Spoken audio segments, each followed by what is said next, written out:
शानवासी हमारा ओ भोला सब दुख काटो मारा।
विश्वनाथ भगवान की जय। महाकालेश्वर भगवान की जय।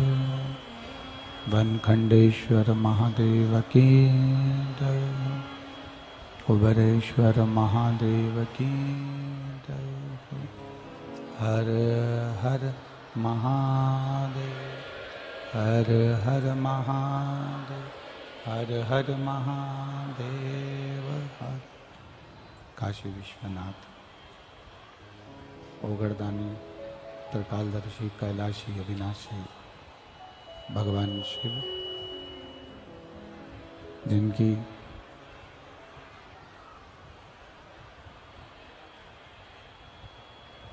पुनीत पावन शिव महापुराण की कथा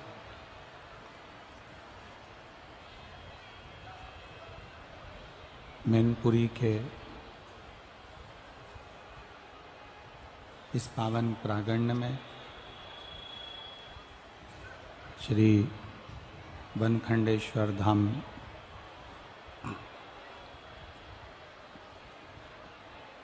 की पुनीत पावन भूमि कथा के यजमान परिवार श्री रानेश सिंह चौहान, श्रीमती अंजू जी चौहान, मैतपुरी उत्तर प्रदेश से। यजमान परिवार के लिए एक बार जोरदार ताली बजाकर स्वागत वंदन अभिनंदन करें।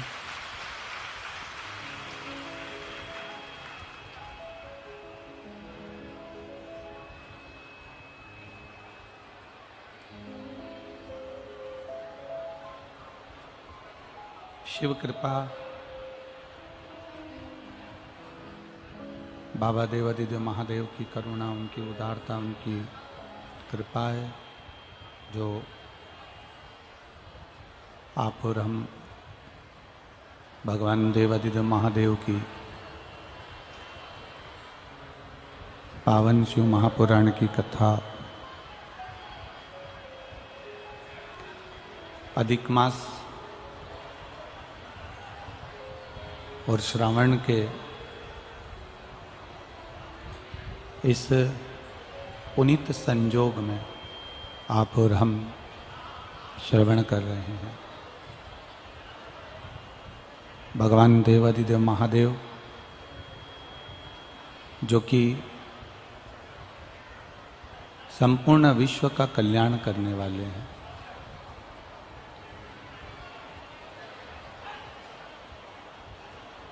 जिनके एक इशारे पर संपूर्ण सृष्टि की रचना भी हो जाती है और जिनके एक इशारे पर संपूर्ण ब्रह्मांड समाप्त भी हो जाता है।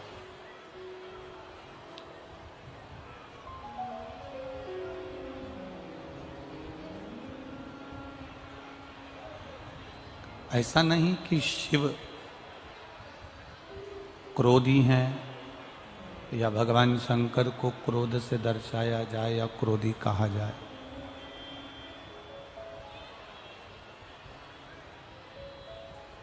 भगवान देवादिदेव महादेव को रुद्र कहा जाता है।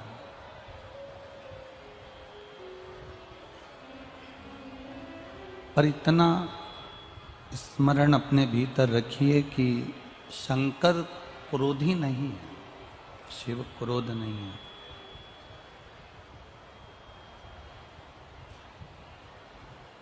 वो रुद्र है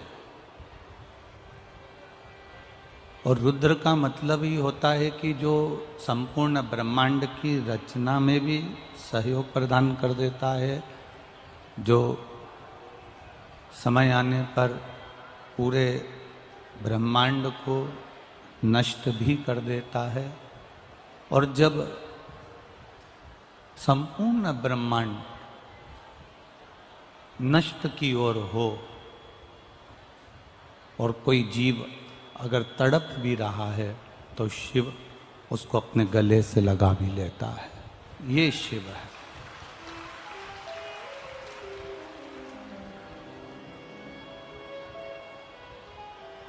एक भक्ति का जो बल होता है, एक भक्ति का जो दीप होता है, उसकी एक अलग आनंदता होती है।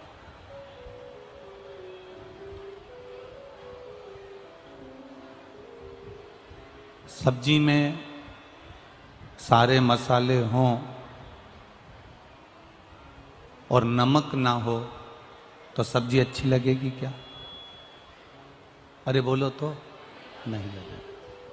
सब्जी में आप हींग भी डाल दो, धना भी डाल दो, मिर्ची भी डाल दो, हल्दी भी डाल दो, सब कुछ अपने सब्जी में डाल दिया, पर सब्जी में सब कुछ पड़ा हुआ हो और नमक ना हो तो सब्जी में स्वाद नहीं आता।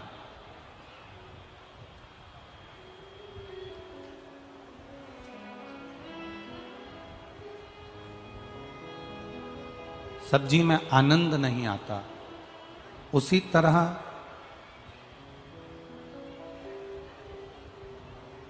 भक्ति में शरीर तो है, जैसे सब्जी में मसाला तो है पर नमक नहीं है, भक्ति में शरीर तो है, आप हाथ से पूजन भी कर लोगे, मंदिर भी पाँव से चले जाओगे, दर्शन भी शिव जी का कर लोगे, कानों से कथा भी सुन लोगे, मुख से भजन बोल भी लोगे, पर एक अंदाजा लगा कर रखना, एक स्मरण करके रखना कि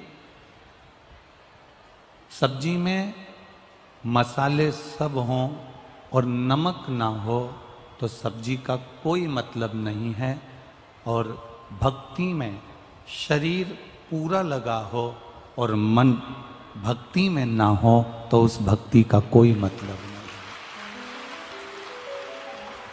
उस भक्ति का कोई मतलब नहीं। आपकी जो भक्ति है, आपका जो विश्वास है, आपकी जो दृढ़ता है, आपका जो भरोसा है, ये भक्ति ही मन से करी हुई होना चाहिए। एक बात हमने पहले भी कही, आज फिर कहते हैं,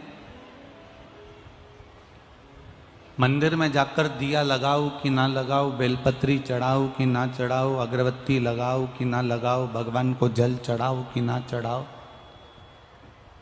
पर किसी भूखे को भोजन करा देना, किसी प्यासे को पानी पिला देना, किसी बीमार को औषधि दिला देना, किसी विद्यार्थी को शिक्षक अपने रूप से शिक्षा की विद्या भी उसको दे दे, ये मंदिर में एक लोटा पानी चढ़ाने से ज्यादा प्रबल है, ये मंदिर में दीप लगाने से ज्यादा प्रबल है, ये मंदिर में अगरबत्ती लगाने से ज्यादा प्रबल है। एक सास दिन भर अगर चिड़चिड़ करे, या बहू दिन भर चिड़चिड़ करे, सास दिन भर अपशब्द बोले, बहू दिन भर अपशब्द बोले, और हाथ में माला पकड़कर 1 घंटा आधा घंटा भगवान का भजन करे और सोचे कि मुझे परमात्मा मिल जाएगा, तो परमात्मा मिल पाएगा क्या? हम मना नहीं करते कि आप क्रोध मत करो, देखो हम कह भी देंगे ना तुमसे कि तुम गुस्सा मत करो तो तुम करोगे, हम तुमसे कह दें कि तुम झूठ मत बोलो तो तुम बोलोगे, तो अपनी बात खराब क्यों करें हम कहकर? हम तुमसे कह दें कि यहाँ शपथ दिलवा दे तुमसे कि तुम आज से झूठ नहीं बोलोगे, तो तुम मानने वाले हो? भले शपथ दिलवा लोगे, हाथ लंबा करवा लोगे, ऐसी शपथ तो ना जाने दुनिया में कितनी दिलाई जाती है कि हम शपथ लेते हैं कि आज से ऐसा नहीं करेंगे, हम शपथ लेते हैं कि ये करेंगे, हम शपथ लेते हैं, और उसके फोटो खींचते हैं, मीडिया में चलता है, अखबारों में छपता है, और वो शपथ हो जाती है, पर वो शपथ शपथ नहीं है।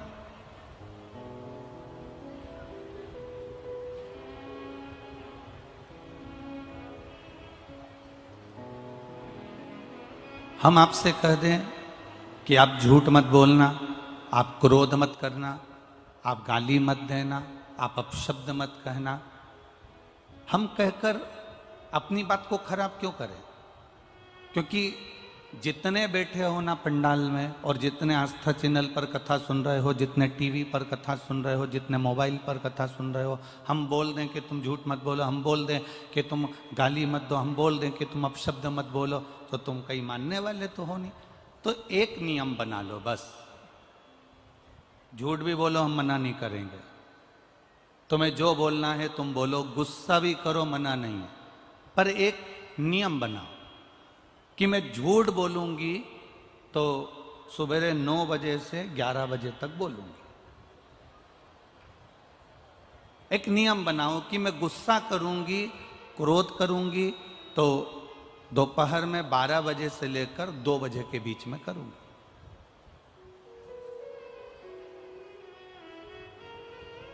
अगर ये नियम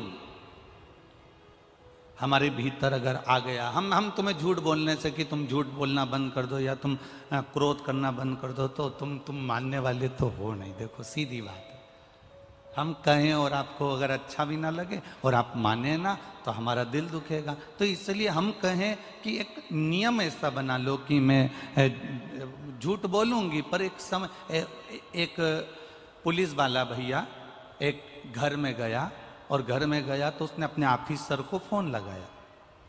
ऑफिसर को फोन लगाया तो ऑफिसर से कहा, सर यहां एक महिला ने अपने पति को गोली मार दी।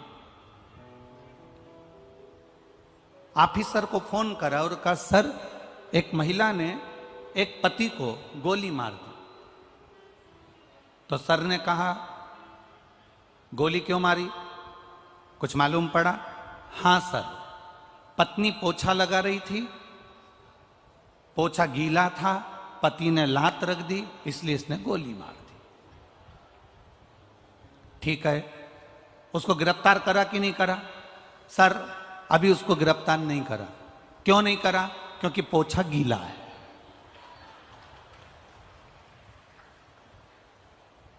जब वो अपने पति को नहीं छोड़ी तो मुझे छोड़ेगी क्या? तो जब तक पोछा सूखेगा नहीं तब तक मैं उसको, अरे जम के तो बोलो, पकड़ूंगा नहीं। पोछा सूखने का इंतजार कर रहा है कि पोछा सूखेगा तब मैं इसको पकड़ लूंगा, पोछा सूखेगा तब मैं इसको पकड़ूं। अब वो पोछा सूखे नहीं तो पकड़ा ही नहीं।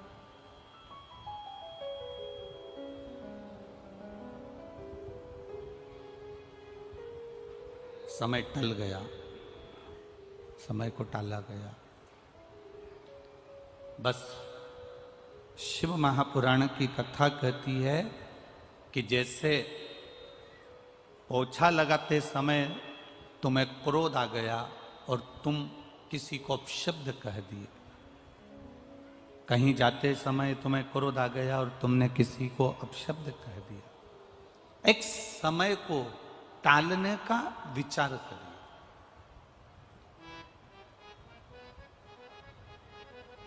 एक समय को दूर करने का विचार करें।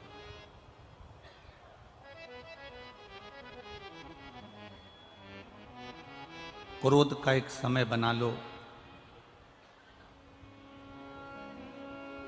झूठ बोलने का एक समय बना लो कि मैं इतनी बजे झूठ बोलूंगा, मैं इतनी बजे झूठ बोलूंगी, मैं इतनी बजे असत्य बोलूंगी। परिवार, घर, हमारा कुटुंब, ये सब अपने आप सुधर जाएगा, अपने आप सवर जाएगा।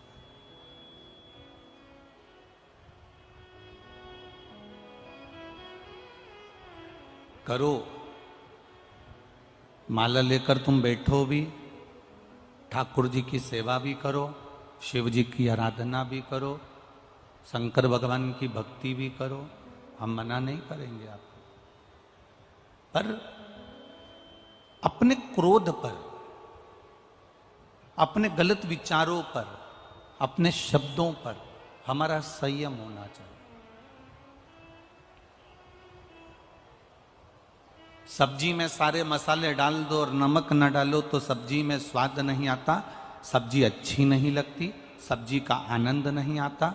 शरीर पूरा भगवान ने अच्छा दिया, तुम्हारे नेत्र भी अच्छे दिए, तुम्हारे दांत भी अच्छे दिए, श्रवण शक्ति भी अच्छे दिए, हाथ भी अच्छे दिए, पाँव भी अच्छे दिए, सारा शरीर परमात्मा ने तुमको अच्छा दिया।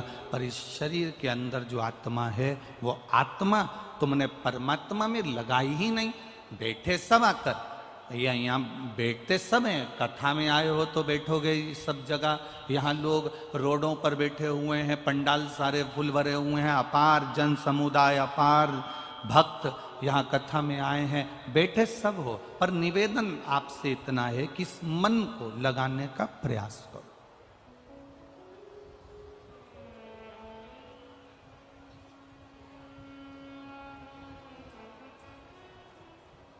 इस चित्त को परमात्मा में लगाने का प्रयास करो।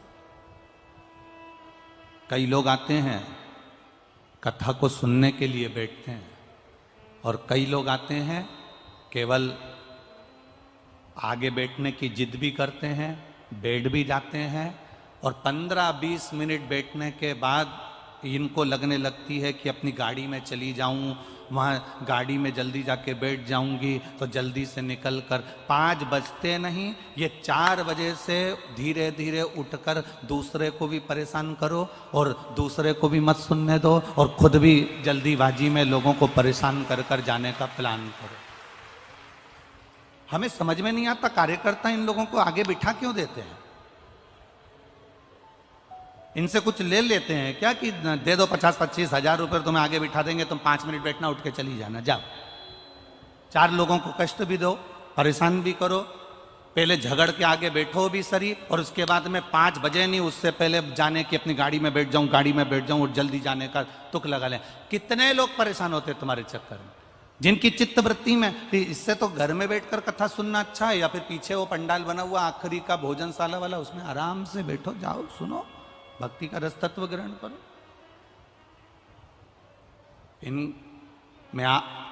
ये इतने लोग कथा के आगे के डी में बैठे हैं, मैं इनकी बात नहीं करूंगा, परंतु जो पीछे पीछे पीछे पीछे बैठे हैं, कभी हम जिस बिल्डिंग में ठहरे हैं उस बिल्डिंग में आके खड़े होकर देखना, ये सुबेरे 4 बजे से एक जैसे आसन लगा के नहाने के बाद बैठ जाते हैं तो उठते तक नहीं है कहीं जाने के लिए, केवल जगह के चक्कर में, केवल जगह के चक्कर में।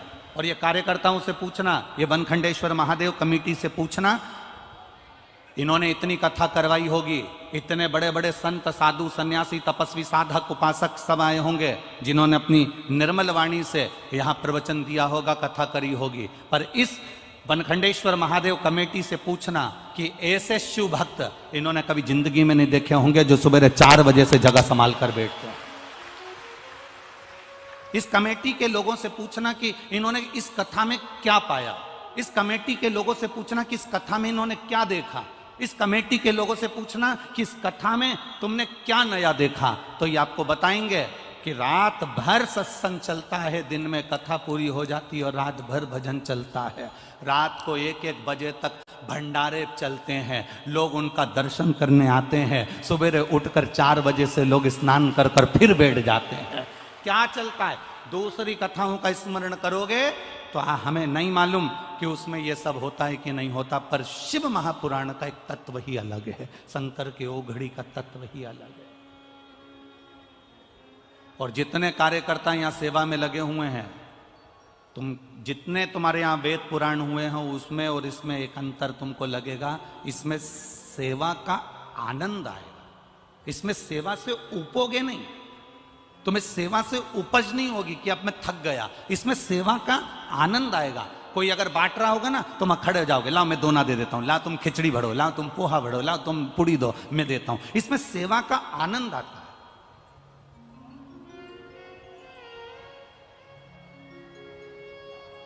कोई का स्वास्थ्य गड़बड़ हो गया, बनखंडेश्वर महादेव कमेटी के लोग यहां खड़े होकर माइक में बोल रहे, डॉक्टर साहब की टीम जहां कहीं भी हो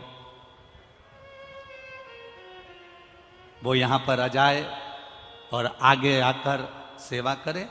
हम ऐसे डॉक्टर साहब को भी नमन करते हैं और ऐसे बनखंडेश्वर समिति को भी नमन करते हैं जो आवाज लगाकर बुला रहा है। टीम कहाँ है डॉक्टर साहब की? बुलाओ उनको और जल्दी से दिखाओ इनको, बुलाओ उनको, दिखाओ इनको।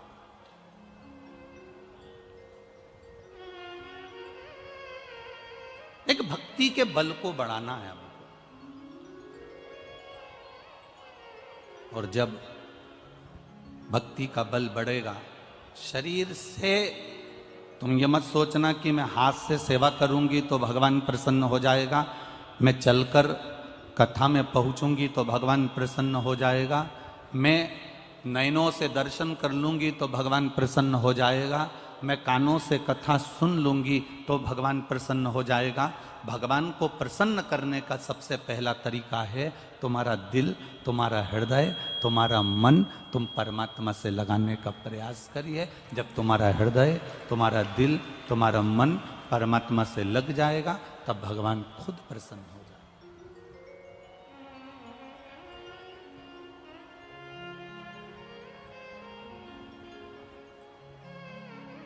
कौन सी भाषा, कौन सी भाषा मेरे भगवान समझते हैं? भोजपुरी बोलोगे तो भगवान समझ जाएगा, अरे जम के तो बोलो। गुजराती बोलोगे तो समझ जाएगा, अंग्रेजी बोलोगे तो समझ जाएगा, मराठी बोलोगे तो समझ जाएगा, तमिल की बोलोगे तो समझ जाएगा, मद्रास की भाषा बोलोगे मद्रासी समझ जाएगा, बंगाल की भाषा बोलोगे समझ जाएगा। कभी तुमने विचार करा कि तुम उत्तर प्रदेश में रहते हो, गुजरात जाते हो तो गुजरात की भाषा तुम्हें नहीं आती, महाराष्ट्र जाते हो तो महाराष्ट्र की भाषा तुम्हें नहीं आती, महाराष्ट्र के लोग यहाँ आते हैं तो उनको उत्तर प्रदेश की भाषा नहीं आती, जो यहाँ से वहाँ जा रहा है उसको वहाँ की भाषा नहीं आ रही, वो वहाँ से यहाँ आ रहा है उसको वहाँ की भाषा नहीं आ रही। जरा विचार करना, मेरे भोलेनाथ गुजराती की भी भाषा सुनते हैं, मेरे भोलेनाथ मराठी की भी भाषा सुनते हैं, मेरे भोलेनाथ तमिल की भी भाषा सुनते हैं, मेरे भोलेनाथ बंगाली भी भाषा सुनते हैं, मेरे भोलेनाथ मद्रासी भी सुनते हैं, मेरे भोलेनाथ उत्तराखंड की भी सुनते हैं, मेरे भोलेनाथ असम की भी सुनते हैं। कभी विचार करना, क्या मेरे भगवान कितने स्कूल में पढ़ने गए होंगे जो इतनी सारी भाषा उनको आती होगी। गुजराती गुजराती भाषा में विनती कर रहा है, मराठी मराठी भाषा में विनती कर रहा है, विद्वज्जन संस्कृत में विनती कर रहे हैं, साधारण व्यक्ति हिंदी में विनती कर रहा है, कोई गुजराती, कोई मराठी, कोई बंगाली, कोई पंजाबी, कोई तेलुगु, सब अपनी अपनी भाषा में विनती कर रहे हैं। कभी विचार करना, क्या भगवान इतनी भाषा को जानते हैं? क्या भगवान इतनी भाषा को सुनते हैं? तो हमारा शास्त्र कहेगा, हमारा भविष्य पुराण कहेगा, हमारी अग्नि पुराण कहेगी, हमारी नर्मदा पुराण कहेगी, हमारी पद्म पुराण कहेगी और हमारी कुर्म पुराण कहेगी कि भगवान इतनी भाषाओं को नहीं जानते, भगवान तो केवल एक भाषा जानते हैं, जो दिल से पुकारता है भगवान उसके हृदय की भाषा को पहचान जाते हैं। अब हाथी ने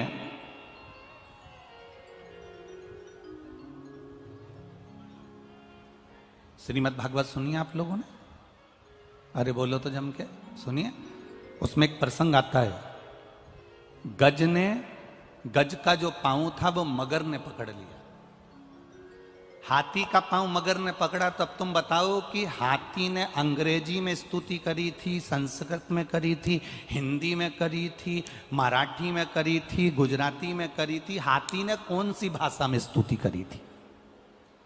बोलो रे मैनपुरी वालों, हाथी अंग्रेजी बोला था क्या?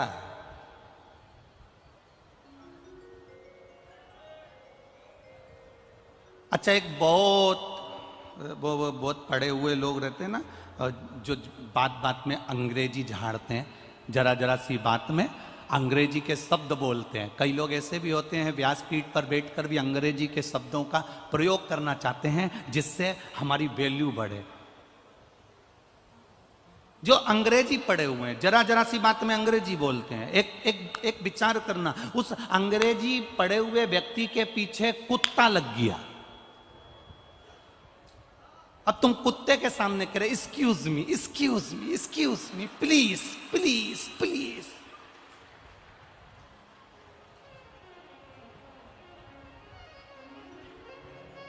अब कुत्ता एक्सक्यूज मी समझेगा? अरे बोलो तो जम के, प्लीज समझेगा? Please please excuse.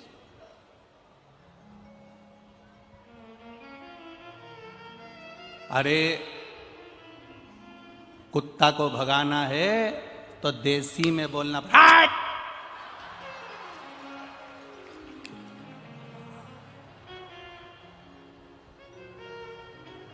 अब तुम सिर पे excuse me please, excuse me please. अब कुत्ता क्या समझे तुम्हारा excuse me please, excuse me, don't touch, please please please. कुत्ता क्या, यहां तो देसी बोलना पड़ेगा। हट! कुत्ता भग गया। अब तुम कहो कि भगवान गुजराती समझता होगा, भगवान अंग्रेजी समझता होगा, भगवान हिंदी समझता होगा, भगवान संस्कृत समझता होगा, भगवान बंगाली समझता होगा, भगवान ये समझता होगा। भगवान अगर भाषा समझता होता तो हाथी ने कौन सी स्तुति करी थी? हाथी ने, जो हाथी था, हाथी की जो भाषा होती है, हाथी उस भाषा में चिंघाड़ा, और भगवान उस चिंगाड़ की भाषा नहीं, भगवान उसके कलेजे की, दिल की भाषा सुन ली है और दौड़ पड़े। चींटी को कष्ट होता है, वो हिंदी अंग्रेजी नहीं बोलती, कोई भाषा नहीं बोलती, चींटी का दिल दुखता है तो परमात्मा सुनता है। गौ माता को कष्ट आता है, गाय रोती है तो परमात्मा सुनता है। कुत्ते को अगर तकलीफ होती है, कुत्ता चिल्लाता है, उसकी भाषा कोई नहीं जानता, पर परमात्मा दिल की भाषा जानता है। आप कितनी भी स्तुति कर रहे हो, कितनी भी प्रार्थना कर रहे हो, 4 घंटे आंख बंद करके बैठे हो, 2 घंटे से माला पकड़ कर बैठे हो, भगवान को उससे कोई मतलब नहीं होता। भगवान को केवल तुम्हारे दिल से मतलब होता है। तूने कितनी देर मेरे से दिल लगाया है, तू कितनी देर मेरा स्मरण करी है, तू मुझे मन से कितना पुकारा है। तूने मुझे एक बार अगर दिल से पुकारा होता तो मैं तेरे सम्मुख में खड़ा होता। तूने मन से कब पुकारा? पत्राएं हैं, देखिए।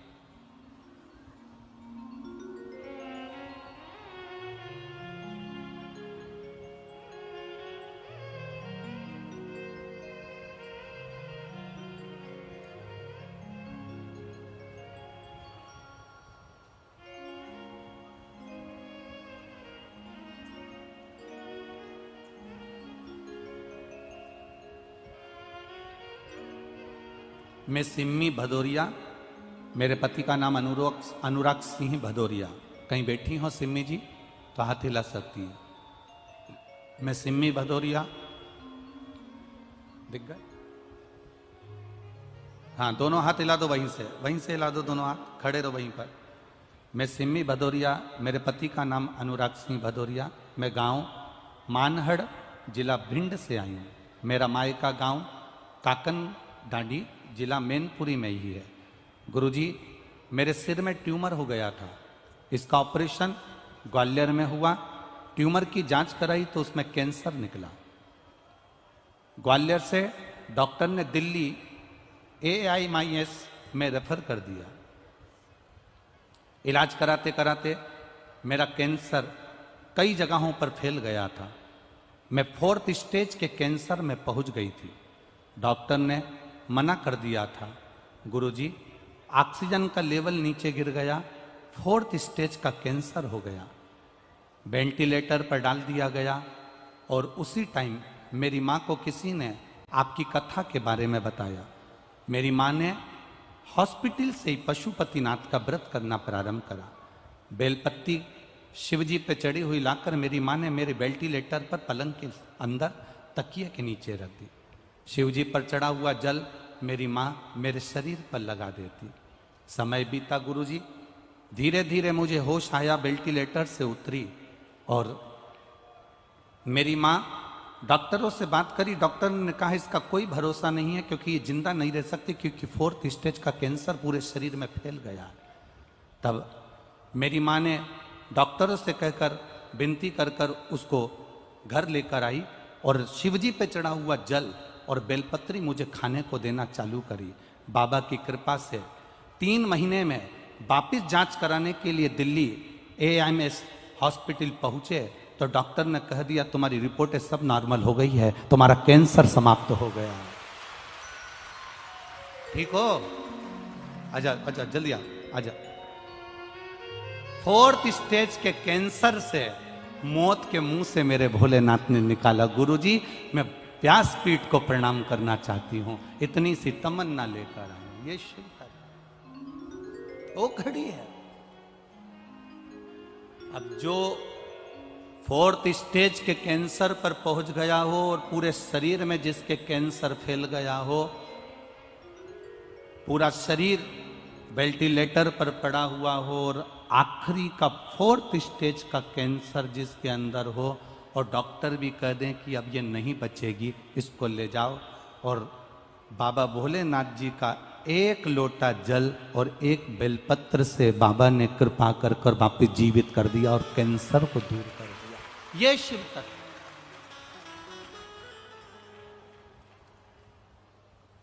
ये ओघड़ी है।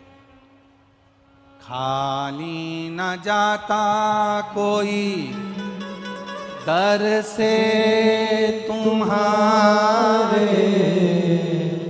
खाली न जाता कोई दर से तुम्हारे,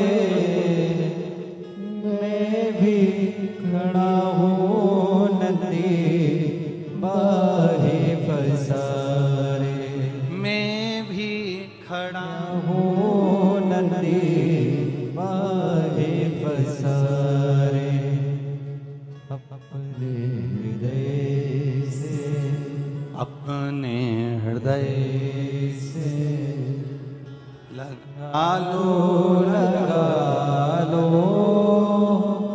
गिरी जा रही हो, उठा उठा लो। फोर्थ स्टेज का कैंसर हो और फोर्थ स्टेज के कैंसर पर भी डॉक्टर कह दें कि तुम समाप्त की ओर हो, प्राण छूट रहे हैं तुम्हारे, और विचार करिएगा कि उसको हाथ पकड़कर मेरे भोलेनाथ जी पार उतार दिए हो, तो जरा विचार करिएगा कि जीवन की घड़ी में शिव तत्व कितना काम आ सकता है, शिव तत्व कितना काम आ सकता है।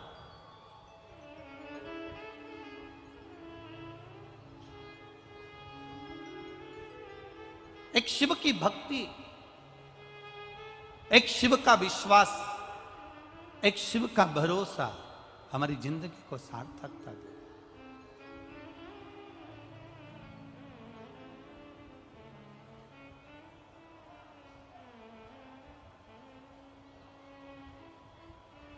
जब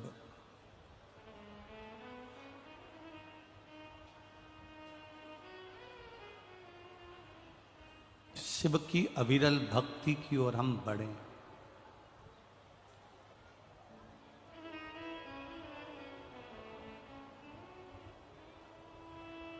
शिव की अविरल भक्ति की ओर जब हम आगे बढ़े, तब तुम्हारे भीतर एक भाव विश्वास का नाचे, भरोसे का।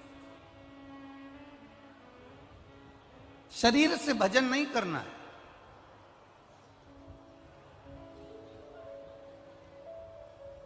ये शरीर का करा हुआ भजन हमारे लिए एक मूल नहीं है, हमारा मूल है हमारे हृदय से किया गया भजन, हमारे दिल से किया गया भजन, हमारे हृदय चित्त से किया गया।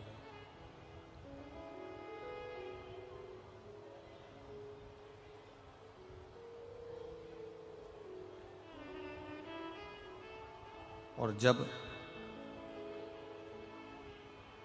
हमारे हृदय चित्त से हम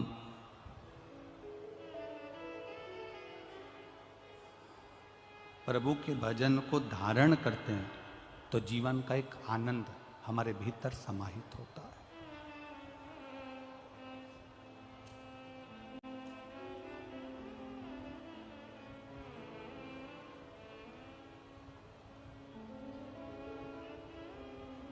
एक हमारे भीतर एक जीवन का एक सुख समाहित होता है। आज आप लोगों को एक बात कहना चाहते हैं, अगर थोड़ा सा आप स्वीकार करें तो, जितने लोग आस्था चैनल पर कथा सुन रहे हैं और जितने लोग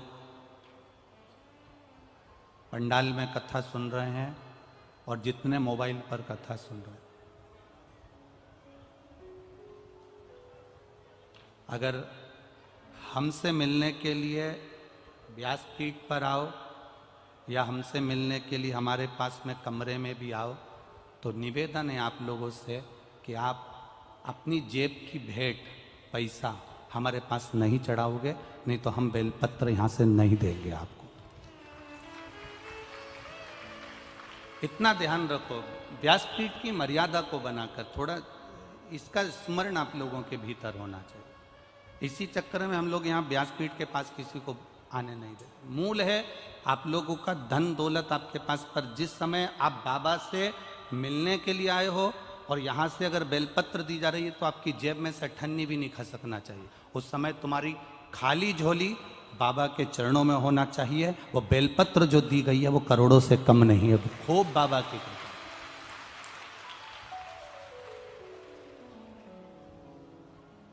आप करो शिव की भक्ति, मना नहीं।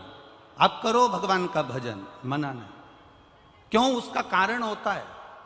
एक बेलपत्र अगर व्यासपीठ की दे रहे हैं तो ये दुनिया की सारी पूंजी से बढ़िया। हम फिर कहते हैं, ये इतने लोग लाइन से बेलपत्र लेकर यहाँ से निकलते हैं, जाते हैं, इनको लगता होगा कि माला की मूलता है, गुरुजी को रुपट्टा पहना देंगे उसकी मूलता है। ना बाबू, तुम अगर आए हो, प्रणाम करा है, पोथी की एक बेलपत्र तुमको मिल गई ना, उस बेल